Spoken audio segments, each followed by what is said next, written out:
Welcome to SBHD Senior Secondary School. I am Rahul. Today we will discuss about class.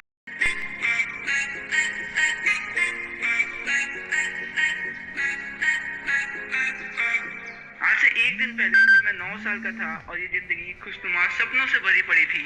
और तभी मेरा cousin मुराद सुबह 4 बजे मेरे रूम के विंडो के सामने से मुझे आवाज लगा रहा था। उसने कहा, आराम बाहर आओ। और मैंने नींद में आंखें मसलते हुए विंडो के बाहर झांका। मैंने विंडो के बाहर अपने कजिन मुराद को एक बेहद खूबसूरत सफेद घोड़े के ऊपर बैठे देखा। मुझे लगा कि कहीं ये मेरा भ्रम तो नहीं। मैंने एक बार फिर अपनी आंखें रखी और तब भी मुराद उस घोड़े के ऊपर ही था। मैंने मुराद से पूछा, क्या ये मेरा भ्रम है? कहीं मैं कोई सपना तो नहीं देख रहा हूँ? और तभी मुराद अर्मेनियन लैंग्वेज पे रिप्लाई करता है, नहीं, तुम सपना नहीं देख रहे हो। ये सफेद घोड़ा वास्तविक है और अगर तुम्हें इसकी सवारी करना है तो जल्दी से आ जाओ। मुझे पता है अगर इस दुनिया में आज कोई सबसे ज्यादा खुश होगा तो मेरा कजिन मुराद। अभी सुबह के 4 बज रहे थे और दुनिया के ज्यादातर हिस्सों में सुबह हो चुकी थी। यहाँ तक मैं अपनी आंखों से इस घोड़े को देख रहा था। वह बहुत खूबसूरत था और मैं उस घोड़े की स्मेल को महसूस कर पा रहा था जो बहुत ही सुंदर थी। पर फिर भी मुझे अपनी आंखों पे यकीन नहीं हो रहा था और मुझे लग रहा था जैसे मैं कोई सपना देख रहा हूँ। क्योंकि हम एक बहुत ही गरीब गैरो गैलानियन फैमिली से बिलोंग करते हैं। हमारी ट्राइब की सारी ब्रांच बहुत गरीब है। यहाँ तक कि हमें तो ये भी नहीं पता होता कि कल हमें खाना मिलेगा या नहीं। पर हमारी ट्राइब बहुत ज़्यादा फेमस है अपनी ईमानदारी के लिए। हमारी ट्राइब में कभी किसी ने किसी का फ़ायदा नहीं उठाया और कभी भी किसी ने कोई चोरी नहीं की थी। ये दो कारण हमारी गरीबी और ईमानदारी इतने ज़्यादा पावरफुल थे कि मुझे मेरी आंखों पे यकीन ही नहीं हो रहा था। मैं इतना तो श्योर था कि मुराद इस घोड़े को खरीद नहीं सकता। उसने जरूर इस घोड़े की चोरी की थी। और मैं तुरंत मुराद से पूछा, क्या तुमने इस घोड़े की चोरी की है? उसने मुझे कोई रिप्लाई तो नहीं दिया पर मुझे आंसर मिल चुका था। मुराद मुझे मेरे घर लेने आया था और ये मेरा फैसला होने वाला था कि मुझे उस चोरी की घोड़े पे राइड करनी है या नहीं। और मेरा डिसीजन था कि मैं उस घोड़े की सवारी करूंगा, क्योंकि मुझे नहीं लगता कि घोड़े की सवारी करना चोरी है, और वो भी तब जब कोई मेरे और मुराद जैसे हॉर्स राइडिंग के प्रति पैशनेटेड हो। उस साल हम टाउन वॉलनट एवेन्यू के छोर पे रह रहे थे और हमारे घर के पीछे खेत खलियान थे, कैनाल्स थे, इरिगेशन डिशेस थे, पूरा शहर था। और हम 3 मिनट के अंदर अंदर ऑलिवे एवेन्यू पे पहुंच गए। वहाँ की बेहद खूबसूरत वादियों और ताजगी से भरी हवा में घोड़े के दौड़ने का अनुभव बेहद खूबसूरत था। और तभी हमारे फैमिली का सबसे क्रेजी मेंबर मुराद गाना गाने लगा। सॉरी सॉरी सॉरी सॉरी, वो चिल्लाने लगा। हर एक फैमिली में कोई ना कोई पागल इंसान जरूर होता है और हमारे फैमिली में ये दर्जा मुराद को मिला था। मुराद से पहले हमारे फैमिली में ये दर्जा अंकल खुसरो ने बखूबी संभाला हुआ था। अंकल खुसरो एकदम विशिष्ट प्रकार के प्राणी थे।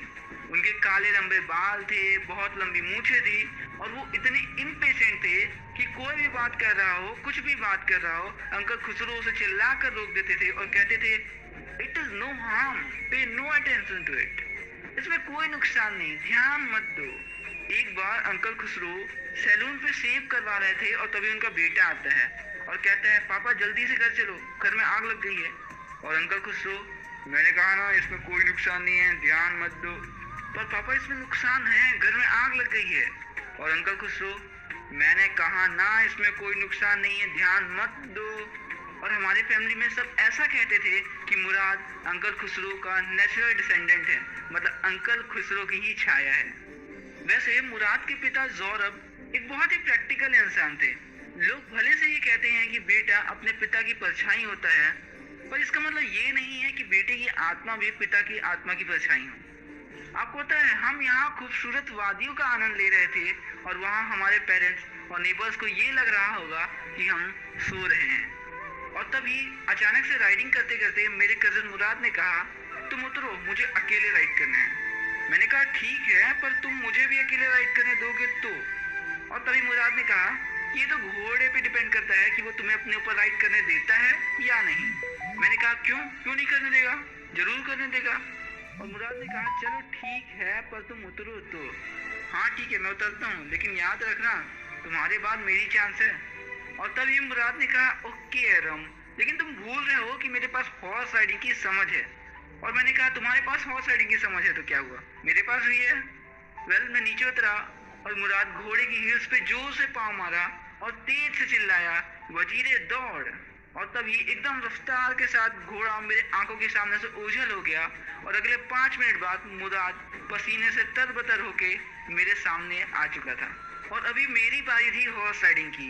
मैं जहाँ एक तरफ बहुत ज़्यादा एक्साइटेड था, वहीं दूसरी तरफ बहुत घबराया भी, क्योंकि मुराद को तो नहीं पता था कि मुझे हॉर्स राइडिंग नहीं आती है, पर ये मुझे पता था। मैं घोड़े के ऊपर बैठ तो गया, पर मुझे ये तो पता ही नहीं था अब करना क्या है। घोड़ा दौड़ ही नहीं रहा था। और तभी मुराद ने कहा, अरे यार तुम कर क्या रहे हो, हमारे पास पूरा दिन नहीं है। घोड़े की मसल्स पे किक करो और जल्दी से राइड करके वापस आओ। और मुझे हिंट मिल गया था मुझे करना क्या है। मैंने घोड़े की मसल्स पे बहुत तेजी से किक किया और घोड़ा 2 पैरों पे खड़ा हो गया और फिर बेकाबू होकर दौड़ने लगा। और पीछे से मेरा कजन मुराद चिल्ला रहा था, रुक जाओ अरम, तुम्हें कानून की कसम, तुम्हें भारत माता की कसम, रुक जाओ अरम। फिर क्या था, मैं और घोड़ा आगे आगे और मुराद हमारे पीछे पीछे। और देखते ही देखते हम 4 खेतों को पार कर चुके थे। अब प्रॉब्लम ये नहीं थी कि मैं गिर जाऊंगा तो क्या होगा, अब प्रॉब्लम ये थी कि अगर हमारे नेबर का कोई मुझे इस घोड़े पे देख लिया तो हमारा क्या होगा। और मैंने उस आफत से बचने के लिए उस घोड़े से जंप कर दिया। मुझे ज्यादा चोट तो नहीं आई थी, पर उस घोड़े को वापस खोजने में हमें आधे घंटे लग गए। और अब हमारे पास फिर से 2 ऑप्शन थे। पहला, हम घोड़े को वापस कर दें, और दूसरा, हम उस घोड़े को कल सुबह तक के लिए कहीं हाइड कर दें। और मुराद ने दूसरा ऑप्शन चूज किया कि हम उस घोड़े को कल सुबह तक के लिए हाइड करेंगे। मैंने उससे पूछा कि अगर किसी को पता चल गया तो क्या होगा। और तभी मुराद ने रिप्लाई दिया, किसी को पता कैसे चलेगा, ना ही तुम किसी को कुछ बताओगे ना ही मैं। और मैंने मुराद से पूछा कि तुम आखिर इस घोड़े को कब से चला रहे हो। और मुराद ने रिप्लाई दिया, बस यही कुछ आज सुबह से। मैंने कहा, हाँ तुम झूठ बोल रहे हो ना। और मुराद ने कहा, बेशक, लेकिन अगर तुमसे कोई पूछता है तो तुम्हें यही बोलना है। और मैंने कहा ओके। और हम उस घोड़े को जंगल के रास्ते छिपा कर एक फेटवेरियन नाम के फार्मर की गोदाम पे ले जाते हैं और उसे वहाँ छुपा देते हैं और उसे खाने के लिए कुछ ओट्स और अल्फा अल्फा घास दे देते हैं। और अब हम पैदल ही घर आ रहे थे। और जाते जाते मुराद ने मुझे बताया कि घोड़े को संभालना इतना आसान भी नहीं है। और मैंने मुराद से पूछा कि फिर घोड़ा तुम्हारे साथ इतना नाइसली बिहेव कैसे करता है। और मुराद ने कहा, मैंने तुमसे कहा था ना, मेरे पास घोड़े को समझने की क्षमता है। और फिर मैंने मुराद से पूछा, आखिर मैं ये समझदारी कब प्राप्त कर पाऊंगा। और तभी मुराद ने कहा, मैं 13 साल का यंग और तुम कहाँ 9 साल के बच्चे, तुम्हारे और मेरे बीच में जमीन आसमान का अंतर है। हम जल्दी ही घर पहुंच गए और शायद आज एक बहुत ही लकी दिन था, क्योंकि आज मुझे खाने में बहुत टेस्टी खाना मिला था। उस दोपहर हमारे घर अंकल खुसरो आए थे और वो एक चेयर पे बैठकर पैक लगा रहे थे और स्मोक कर रहे थे। और तभी फार्मर जॉन बायरो हमारे घर पे आते हैं और मेरी मॉम उन्हें टी और सिगरेट ऑफर करती हैं। और वो अपनी दर्द भरी आवाज पे हमें बता रहे थे कि आखिरी महीने उनका एक घोड़ा चोरी हो गया और जिसकी वजह से उन्हें बहुत ज्यादा मुसीबतों का सामना करना पड़ता है। उस मर्द की आवाज में दर्द था। और तभी अपनी आदत से मजबूर होकर अंकल खुसरो ने एकदम चिल्लाते हुए कहा, इसमें कोई नुकसान नहीं है, ध्यान मत दो। और तभी जॉन बायरो ने कहा, मेरे पास एक सरी मतलब एक घोड़ा गाड़ी है और बिना घोड़े के मैं उसका क्या करूंगा। और अंकल खुसरो, मैंने कहा ना इसमें कोई नुकसान नहीं है, ध्यान मत दो। और तभी जॉन बायरो, आप समझ नहीं रहे हैं, मैं 10 माइल से पैदल चल के आ रहा हूँ और अब मेरे पैरों पे दर्द होने लगा है। और फिर अंकल खुसरो ने फिर से चिल्लाया, तुम्हारे पास 2 पैर है ना फिर। और फिर जॉन बायरो ने कहा, पर मैं उस घोड़े को $60 में खरीदा था, लगभग 5000 का। और तब भी अंकल खुसरो चिल्लाकर कहते हैं, मैंने कहा ना इसमें कोई नुकसान नहीं है, ध्यान मत दो। और फिर इतनी बेइज्जती के बाद फार्मर जॉन बायरो हमारे घर से चले गए। और फिर मैं दौड़ते भागते अपने कजिन मुराद के घर जाता हूँ। वो एक पीच ट्री के नीचे बैठा था और एक घायल चिड़िया की पंख को ठीक कर रहा था। और उसने मुझे देखते ही पूछा, क्या हुआ। मैंने कहा, वो किसान। अरे कौन किसान। अरे वही जॉन बायरो, उन्हें उनका घोड़ा वापस चाहिए, वो बहुत दुखी थे। और अब हमारे पास फिर 2 ऑप्शन थे, या तो हम उस घोड़े को अंकल जॉन बायरो को रिटर्न कर दें या फिर हम उस घोड़े को अंकल जॉन बायरो को रिटर्न ना करें। पर मुझे इनमें से कोई भी ऑप्शन पसंद नहीं आया और मैंने अपने कजिन मुराद से कहा कि तुम मुझसे वादा करो कि तुम उस घोड़े को तब तक रिटर्न नहीं करोगे जब तक मैं हॉर्स राइडिंग सीख ना लूं। और तभी मेरे कजिन मुराद ने चिल्लाते हुए कहा, तुम पागल तो नहीं हो गए हो? तुम्हें हॉर्स राइडिंग सीखने में कम से कम 1 साल लग जाएंगे। और अरम, क्या तुम भूल गए कि तुम गैलेनियन फैमिली से बिलोंग करते हो और हमें इस घोड़े को इसके ओनर्स को वापस करना ही होगा। और मैंने पूछा, ठीक है, पर कब करेंगे? और तभी मुराद ने रिप्लाई किया, यही कुछ 5-6 महीने के अंदर अंदर। और फिर क्या, अगली 2 वीक्स तक हम रोज हॉर्स राइडिंग करते थे और थोड़ी देर हॉर्स राइडिंग करने के बाद हम उसे फिर फेटवेजियन फार्मर के गोदाम में छुपा दिया करते थे।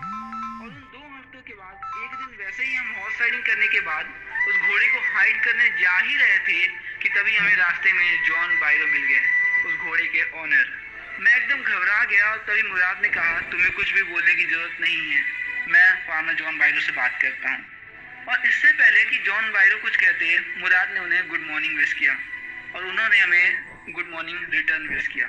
वो उस घोड़े को एकदम ध्यान से देखने लगे और वो कहते हैं, मैं श्योर हूँ ये वही घोड़ा है जो आज से 3-4 हफ्तों पहले चोरी हो गया था। अगर आपकी इजाजत हो तो क्या मैं इस घोड़े के मुंह में देख सकता हूँ? और मुराद ने कहा, हाँ ऑफ कोर्स। और जैसे ही जॉन बायरो उस घोड़े के मुंह में देखते हैं, वो कहते हैं, टूथ फॉर टूथ, इसका तो एक एक दांत मेरे घोड़े से मैच कर रहा है। मैं दावे के साथ कह सकता था कि ये मेरा घोड़ा है अगर मैं आपके पेरेंट्स को नहीं जानता, पर मुझे मेरी आंखों से ज्यादा भरोसा इस दिल पे है। हो सकता है कि ये मेरे घोड़े का कोई ट्विन हो, कोई जुड़वा हो। अच्छा, मैं चलता हूँ मेरे प्यारे दोस्तों, गुड डे फ्रेंड्स। और फिर मुराद ने कहा, गुड बाय जॉन बायरो। और फिर हमें ये समझ में आया कि हमें अपने सपनों को पूरा करने के लिए किसी जरूरतमंद की चीजों का इस्तेमाल नहीं करना चाहिए। और हम फैसला करते हैं कि हम अगले ही दिन उस घोड़े को जॉन बायरो के फार्म में छोड़ आएंगे। पर अगले दिन जैसे ही हम जॉन बायरो की यार्ड पे पहुंचे, वहाँ कुछ डॉग्स थे और मैंने मुराद से कहा कि ये जरूर शोर मचाएंगे। पर मुराद ने कहा, डोंट वरी अरम, मैं हूँ ना, और तुम्हें नहीं पता, मैं डॉग्स को भी समझता हूँ। और फिर मेरा कजिन मुराद उस घोड़े को यार्ड में छोड़ दिया और उन डॉग्स ने शोर भी नहीं मचाया। और उस आफ्टरनून जॉन बायरो हमारे घर अपने सरी मतलब अपने घोड़े गाड़ी में आते हैं और अपने उस घोड़े को मेरी मॉम को दिखाया और कहा, पता नहीं इसे कौन ले गया था, पर अब ये वापस आ गया है और अब ये पहले से और ज्यादा स्ट्रांग हो गया है। और जॉन बायरो की ये सारी बातें सुन के अंकल खुसरो बहुत ज्यादा इरिटेट हो गए थे और वो जोर से चिल्ला के कहते हैं, तुम शांत हो जाओ और अब तुम्हें तुम्हारा हॉर्स वापस मिल गया है ना, इस पे ध्यान मत दो। तो बस यहीं पे खत्म होती है हमारी स्टोरी द